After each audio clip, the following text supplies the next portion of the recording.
वंदे मातरम आप सभी को। सो कैसे हैं आप सभी लोग। आज हम पढ़ते हैं कि कौन सी भिन्न बड़ी है, कौन सी भिन्न छोटी है, उसको हम कैसे निकालेंगे यह देखेंगे और साथ में कुछ तरीके को भी एनालाइज करेंगे जिससे हम बहुत आसानी से भिन्नों में कंपेयर कर सकते हैं कि कौन सी भिन्न बड़ी है, छोटी है। सो शुरू करते हैं, लेट्स स्टार्ट द सेशन। तो क्वेश्चन के माध्यम से समझते हैं इनमें से कौन सी बड़ी है, कौन सी छोटी है।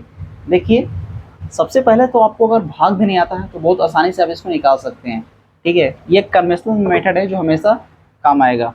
1/2 को अगर भाग देके डिवाइड करके अगर इसका रिजल्ट पता करेंगे तो ये आता है 0.5। ये तो सबको आता होगा, इतना तक बात। अब 1/3 को कर लेते हैं।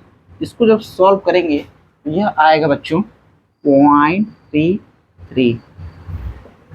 चलिए, ये बता रहा है कि आगे तक जा रहा है। ठीक है, अब यहाँ पे इन दोनों में कंपेयर करना बड़ा आसान है। आप कंपेयर करके फाइंड आउट कर सकते हैं कि में कौन सी भिन्न बड़ी है, कौन सी भिन्न छोटी है। ठीक है जी, क्योंकि 0.5 की जो वैल्यू है वह ज़्यादा है किससे, 0.33 से, क्योंकि ये 5 है और 3 है। पॉइंट यहाँ पे अगर दिक्कत हो तो बता दे रहा हूँ, पॉइंट के बाद तुलना करेंगे 5, 3, तो 5 बड़ा है 3 से, दिख रहा है। इसका मतलब बता सकते हैं कि 1/2 इज ग्रेटर देन 1/3। ये चीज़ आप लोगों ने निष्कर्ष यहाँ से निकाल लिया। ठीक है जी, ये तो था बिल्कुल ही बेसिक मेथड जिसे हम लोग करते भी हैं। कुछ इसमें नया भी देखेंगे। आइए से दूसरे तरीके से भी हल कर सकते हैं, इसको देख लेते हैं। अगर आपको एलसीएम आता है तो ये आपकी चुटकियों में इसे सॉल्व कर सकते हैं। 2 और 3 का अगर एलसीएम लेंगे तो कितना होगा।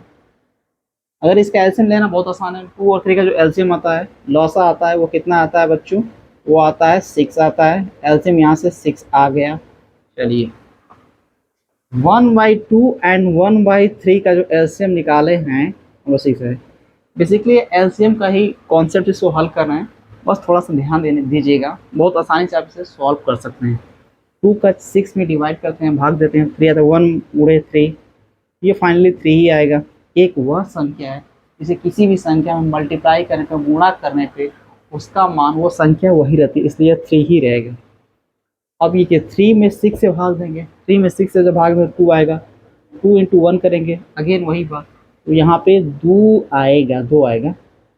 चलिए, अब यहाँ कंपेयर करते हैं 3 और 2 में। 3 बड़ा है 2 से, इसका मतलब ये है बच्चों कि 3 बड़ा है 2 से, तो 1/2 इज ग्रेटर देन 1/3। 1/2 बड़ा है किससे, 1/3 से। देखिए, सिंप्लीफाई कर आप बहुत आसानी से एलसीएम के द्वारा इसे तुरंत कर लिए। आइए कुछ और इम्पोर्टेंट चीज़ देखेंगे जो आपके लिए बहुत ज़्यादा बेनिफिट हो सकती हैं। पहला केस है, जब कोई भी भिन्न का हर मतलब डिनोमिनेटर उसका समान हो, तब कैसे पता करेंगे कि कौन से भिन्न बड़ी थी, कौन से भिन्न छोटी है। ठीक है, पहला मेथड यही है कि आप इसको भाग देके हल कर लीजिए। ठीक है, और रिजल्ट जो आ रहा है इसका और इसका और इन तीनों का, उसमें देख लीजिए कौन सी भिन्न सबसे बड़ी है। ठीक है, ये तो एक हुआ कन्वेंशनल मेथड एक तरह से, जिसे हम लोग आसानी से कर सकते हैं। चलिए, कुछ होता है इस टाइम सेव करना है, लॉजिक लगा के काम करना है, तो उसके लिए हम क्या करेंगे देखते हैं। देखिए, एक कॉमन सेंस की बात आपको बताता हूँ। ठीक है, आप तुरंत इसे सॉल्व कर लेंगे। देखिए, ये कह रहा है जब भी भिन्न का हर मतलब कह रहा है डिनोमिनेटर, ये डिनोमिनेटर होता है, नीचे वाला भाग को हर करते हैं, अगर समान है तो बताना है कौन सी भिन्न बड़ी है, छोटी है। बहुत आसान है। कोई भी भिन्न के ऊपर मतलब अंश, जिस भिन्न का अंश सबसे ज्यादा होगा वो भिन्न सबसे बड़ी होगी। अब इसमें उस हिसाब से देखिए 1, 3, 5। अब आप बताओ, इसके पहले भिन्न का अंश क्या है, 1, दूसरे भिन्न का अंश क्या है, 3, तीसरे भिन्न का अंश क्या है, 5। 1, 3, 5 में कंपेयर करेंगे तो आप कहोगे सर 5 जो है सबसे बड़ा है। नो डाउट सबसे बड़ा है, तो आप कह सकते हो 5/9 जो होगा इसकी वैल्यू सबसे ज़्यादा होगी, इसलिए सबसे बड़ा भिन्न है अमंग दिस 3 फ्रैक्शंस। ठीक है, इन तीनों में सबसे बड़ा 5/9 की भिन्न है। कैसे, किस आधार पे आप बता रहे हो कि इसका हर क्या है, बराबर है। इस बेसिस पे कह रहे हैं कि जो भी भिन्न का अंश का मान सबसे बड़ा होगा वही भिन्न सबसे बड़ी होती है। इसको हम वेरीफाई भी कर लेते हैं। ठीक है जी, वेरीफाई कर लेते हैं, 1 सेकेंड लगेगा, वेरीफाई कर लेते हैं।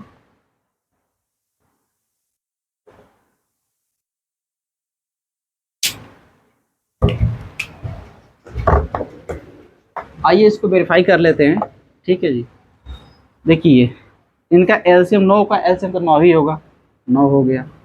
ठीक है, 9 9 से भाग देंगे तो ये 1 आएगा, फिर 9 में 9 का भाग देंगे तो 1 आएगा, 1 2 3 3 आएगा, 9 में 9 का भाग देंगे 1 आएगा, 1 2 5 5 आएगा। अब आप ही बताओ 1 3 5 में सबसे बड़ा क्या है? ऑफकोर्स 5 बड़ा है, इसलिए आप कह सकते हो कि 5/9 का जो भिन्न है सबसे बड़ा है। ठीक है, एक और क्वेश्चन कर लेते हैं यहाँ से। जैसे आपको मैंने दे दिया 7/11 एंड 12/11। कॉमन सेंस लगाएंगे तुरंत बता देंगे कि इस क्वेश्चन में हर जो है 11 दोनों में कॉमन है, इसलिए आप कह सकते हैं कि इसमें अगर तुलना करेंगे 7/12, 7 और 12 में, इस भिन्न में देखेंगे 7/11 में इसका अंश 7 है, 12/11 में इसका अंश जो है 12 है। इन दोनों कंपेयर करने पर मैंने देखा कि 12 बड़ा है, इसलिए मैंने कह दिया कि 12/11 बड़ा होगा 7/11 से। ठीक है, ये तो हुआ कॉमन सेंस।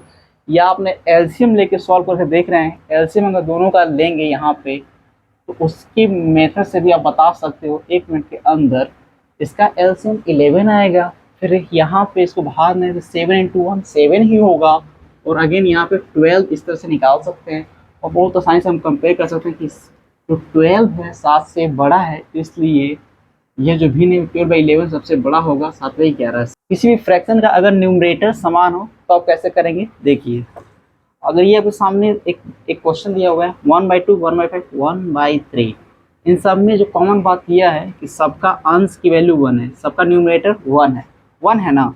अच्छा जी, चलिए भाग देते हैं, तो ये था 0.5 आता है, ये 0.2 आएगा, इसके वैल्यू है 0.33। चलिए बता देंगे कि आप लोग कि सर 0.5 बड़ा है, बात तो सही है। चलिए, और भी मैंने कुछ बातें बताई थी। हाँ, एक तो एलसीएम की मेथड से बताई थी। एलसीएम मेथड जो कहता है ये है, क्या कहता है बच्चों, ध्यान दीजिएगा प्लीज। 1/2, 1/5 एंड 1/3। 253 का एलसीएम लेंगे, 253 का एलसीएम लेंगे तो ये आएगा 30 आएगा। चलिए, ये तो आप लोगों ने बता दिया। फिर अगेन इसको सॉल्व करेंगे, 50 × 1 होगा 15 आएगा, 5 से 30 को डिवाइड करेंगे तो 6 आएगा, 1 to 6 6 ही आ जाएगा। अब यहाँ पे 10 आएगा, 15, 6 और 10 में कंपेयर करें तो सबसे बड़ी वैल्यू जो आ रही है 15 की आ रही है। इट मीन्स 1/2 जो है अगेन सबसे बड़ा होगा। चलिए, यहाँ तक अगर बात समझ में आती है तो अब हम कुछ रिजल्ट कॉमन, सबसे इम्पोर्टेंट बात इसमें यह निकल के आएगी कि जिस किसी भी भिन्न का अंश समान है तो उसमें न्यूमरेटर पे ध्यान देते हैं, न्यूमरेटर को देखते हैं कि किस न्यूमरेटर की वैल्यू सबसे छोटी है। कहने का अर्थ है जब भी किसी भिन्न में अंश का मान समान हो तो हर में सबसे छोटी वैल्यू वाला ही सबसे बड़ा भिन्न बनते हैं। ठीक है, इसको इस प्रकार से समझ सकते हैं कि जब हर का मान सबसे छोटा होगा, हर का मान 253 सबसे छोटा, तो वही भिन्न सबसे बड़ी होगी। जब भी किसी फ्रैक्शन में न्यूमरेटर की वैल्यू सेम है, डिनोमिनेटर की वैल्यू जो सबसे छोटी होगी वही फ्रैक्शन जो होगा सबसे बड़ा फ्रैक्शन कहलाएगा। एक और क्वेश्चन कर लेते हैं। चलिए, 7/4 एंड 7/6। चलिए, अब यहाँ पे देखिए, यहाँ पे कॉमन सेंस लगा ही सकते हैं। देखिए यहाँ पे देखोगे 7 7 क्या है, इसमें 7 और 7 क्या है, सब में कॉमन है। कहने का ये मतलब है कि इसका अंश समान है। अब हम ध्यान देंगे किस पे देंगे, इस पे हम भाग, अब हम क्या ध्यान देंगे, इसके हर पे ध्यान देंगे, हर 4 और 6 पे। 4 और 6 में सबसे छोटी वैल्यू 4 की होगी। इट मीन्स हम कह सकते 7/4 जो होगा सबसे छोटा फ्रैक्शन या भिन्न होगा। ठीक है, इसको हम क्रॉस वेरीफाई कर लेते हैं। चलिए, 7/4 एंड 7/6, इसका एलसीएम 12 होता है। फिर भाग देंगे, 4 3 जा 12, 7 × 3 21, 6 2 जा 12, 2 इंटू 7 14। यहाँ से देख रहे हैं कि 21 इज ग्रेटर देन 14, तो 7/4 बड़ा है किसी 7/6 से, ये चीज़ यहाँ से भी निकल के आती है। तो कॉन्सेप्ट यह निकल के आ रहा है भाई लोग, देखिए जब भी किसी भी भिन्न में उसका अंश समान हो और फिर हम देखेंगे उसका हर की वैल्यू जो सबसे छोटी होगी, छोटी वाली वैल्यू ही क्या होगी, वो फ्रैक्शन सबसे बड़ा होगा। ठीक है, और इसको ऐसे भी समझ सकते हैं कि जिस फ्रैक्शन का न्यूमरेटर सेम है उसका डिनोमिनेटर की वैल्यू सबसे जो बड़ी आएगी, वो भी सबसे छोटी होगी, क्योंकि ये बड़ा तो ये क्या होगा, ये सबसे छोटी होगी। ठीक है, और ये पूरी भिन्न जो कैसे होगी, बड़ी भिन्न होगी। ठीक है, आपको जो अच्छा लगेगा वो आप ध्यान रखिएगा। चलिए अब बात करते हैं तीसरे केस की। इस केस में क्या होता है, कोई फ्रैक्शन जो आपके गिवन होते हैं उसमें अंश और हर में भिन्नता असमानता होगी, उसमें हम पहला जो सबसे आसान तरीका है कि हम उसमें भाग दे के चेक कर लेते हैं कि उसमें कौन सी भिन्न बड़ी है या छोटी है। फ्रैक्शन अगर बड़ा होगा तो भाग देने में फिर कठिनाई होगी, इसलिए एलसीएम की ओर स्विच करते हैं तो हमें बेनिफिट मिलेगी। चलिए इसका एलसीएम अगर निकालते हैं 5 7 कितना होगा, 35 इसका एलसीएम होगा। चलिए 5 को 35 से जब डिवाइड करेंगे तो कितना आएगा, 7 आएगा। 7 इंटू 7 कितना होगा, 49 होगा। चलिए ये तो हुआ 49। फिर 7 को 35 से डिवाइड करेंगे, जब 7 को 35 से डिवाइड करेंगे तो ये आता है 5, ऊपर है 11। अब इसको सिंप्लीफाई करें तो ये 55 होगा। चलिए अब यहाँ कंपेयर कर लेते हैं 49 और 55 में। हमने देखा कि 55 की वैल्यू जो है बड़ी है 49 से, इसलिए हम कह सकते हैं 11/7 है वो 7/5 से क्या होगा, बड़ा होगा। ठीक है, एक और क्वेश्चन करेंगे जिससे में कॉन्सेप्ट और ज़्यादा स्ट्रॉन्ग होगा। चलिए 2/5 एंड 7/9 और 8/3 में हम चेक करते हैं इसमें हमारी कौन सी भिन्न छोटी है। अब यहाँ पे ध्यान देना होगा कि इसमें क्वेश्चन पूछा है सबसे छोटी भिन्न को बताना है। अगेन हम क्या करेंगे, इसका एलसीएम लेंगे। एलसीएम से करेंगे तो थोड़ा सा सस्ता भी होगी और तुरंत कर लेंगे। चलिए इसमें हमने 5 9 का एलसीएम निकाला 3 का, तो ये आएगा 45 आएगा। अब हम क्या करेंगे, इसकी वैल्यू यहाँ पे रख देते हैं क्योंकि एलसीएम में हमने इस चीज़ को बखूबी किया है। अब 5 का 45 में डिवाइड करें तो 9 आता है। 9 इंटू 2 ये आएगा 18 आएगा। फिर 9 में 45 को डिवाइड करेंगे तो ये 5 आएगा। 5 इंटू 7 35 होगा। 3 में 45 को जब डिवाइड करेंगे भाग देंगे तो ये 15 आता है। ऊपर है 8, इस चीज़ को मल्टीप्लाई करते हैं, ये आता है 120।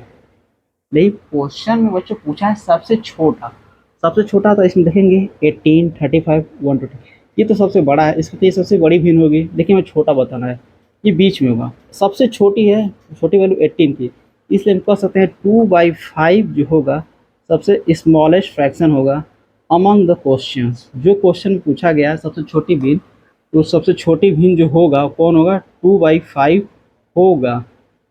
चलिए धन्यवाद आप सभी का, पढ़ते रहिए, आगे बढ़ते रहिए।